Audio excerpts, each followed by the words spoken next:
Look forward to getting the guys back in today and get rolling on this opponent. The more tape you watch, the more respect you have for them. They've had an incredible season so far, and they're really sound. They're really talented, really well coached across the board. So we'll have our work cut out for us, but challenge we'll look forward to. So I'll go ahead and open it up from there. You guys mentioned, I think maybe as far back as training camp, that there was a lot of Matthew Stafford that you wanted Caleb to watch and emulate. What specifically about that, and how have you seen that go? Yeah, well, I mean, I think he's fundamentally sound, and so when you talk about the footwork, I think it starts there with him. But then as you talk about an experienced player that sees the field really well, he understands defenses, he knows how to manipulate defenses. He's got a great feel for the game, and that translates to everything he does every single week. They're very much a premier play operation. They get into really good football plays against whatever defense that you're into, and that's a credit to the head coach and play caller, obviously, but also Matthew has a lot to do with that because he's got complete control of everything that's going on, and so it's no wonder that they're scoring so many points that they are right now. When you want a young player to watch film of a veteran, do you connect the two at all, or did you put Matt in touch with Caleb? No, Both the guys? nothing like that. But certainly admire Matthew from afar, and knowing him for a couple seasons firsthand, I've got a tremendous amount of respect for him. Ben, how would you evaluate the state of your run game in the last 3 weeks, especially? Yeah, it feels like it's dipped a little bit. Not something that we certainly want. Certainly late in the season, we wanted that to pick up. Playoffs, weather games like this, you certainly want to be able to lean on your run game. So those are some elements we're looking at. What can we do to help ignite that? Is both efficient runs to stay on track and ahead of the chains, and also explosive runs as well. Where can we find a few of those? I'll say this: we got a really tough opponent in that regard. I think they do a really good job. I think the front is their strength. These guys at the line of scrimmage are really good football players. I think they shed blocks at an elite level. I think they are relentless. I think they're violent, really across the board. So I have a lot of respect for them, and we're going to have to be on our A game to be able to run it on this crew. What are the challenges their front seven present in terms of pressure, quarterback? Yeah, I think that's the other thing that jumps off the tape is being able to maintain the depth and the width of the pocket is going to be quite a challenge as well. Verse is one of the more violent edge players I've seen on tape so far this year. He does a great job turning speed into power. He'll take a tackle, go right down the middle of them, and take him right onto the lap of the quarterback. The interior, they are, like I said, relentless. I think that's almost not only talented, but just the fact that they do it play in and play out, and they don't take any plays off. That makes it very difficult because you got to bring it every single snap. Can't have any lapses up front, or else they'll make you pay. Whether it's Turner or Fisk at the 3 technique. Puna Ford's playing high-level football, a little bit more in the running game than the passing game, but yet he's a problem for you, And so, I can't say enough good things about the level with which they're playing up front right now.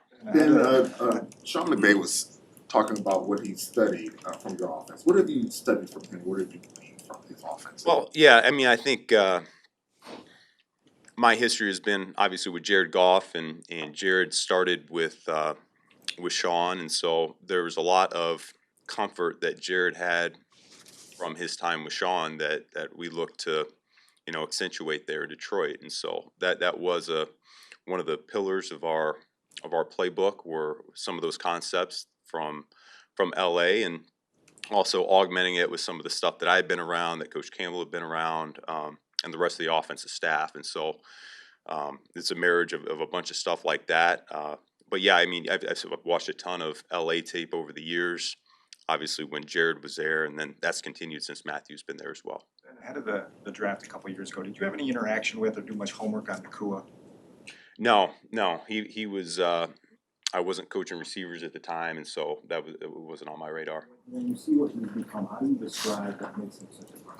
Yeah, well, I think you look at a guy like that, I think it starts with this guy is a football player. Take position out of it, and He clearly loves the game. He clearly is all about ball.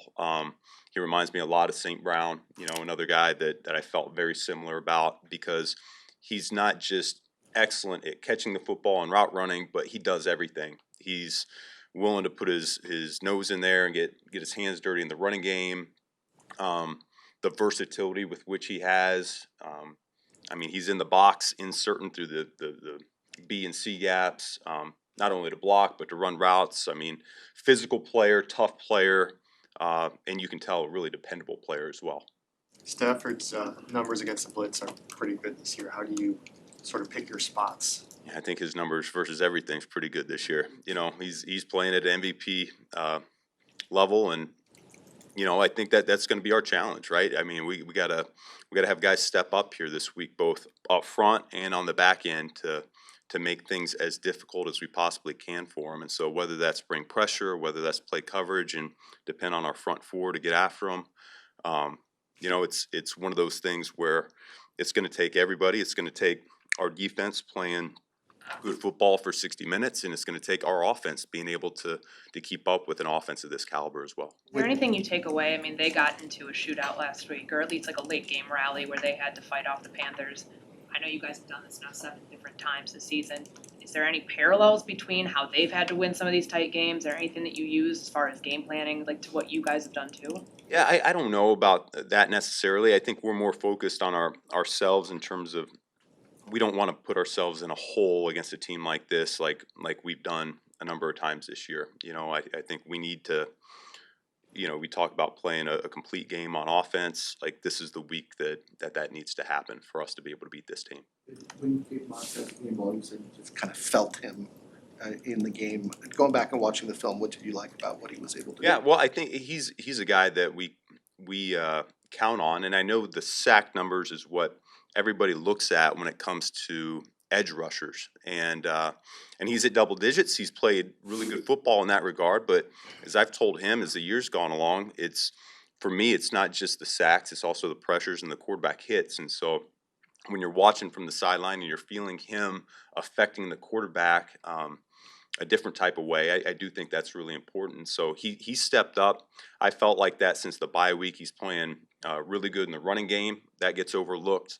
But also in the passing game, I felt him get after the quarterback a little bit more. So when you combine that with a guy like Booker on the other side, who I think continues to ascend, I think it gives us a pretty good chance. It seemed like When you Booker- watch the game back, what did you notice about Caleb's deep ball delivery in the fourth quarter? I think there were 8 passes of 15 yards or more, just like his accuracy in those moments, being willing to take those shots. What stood out? Shoot, I'd have to go back and look at each one back to back to back.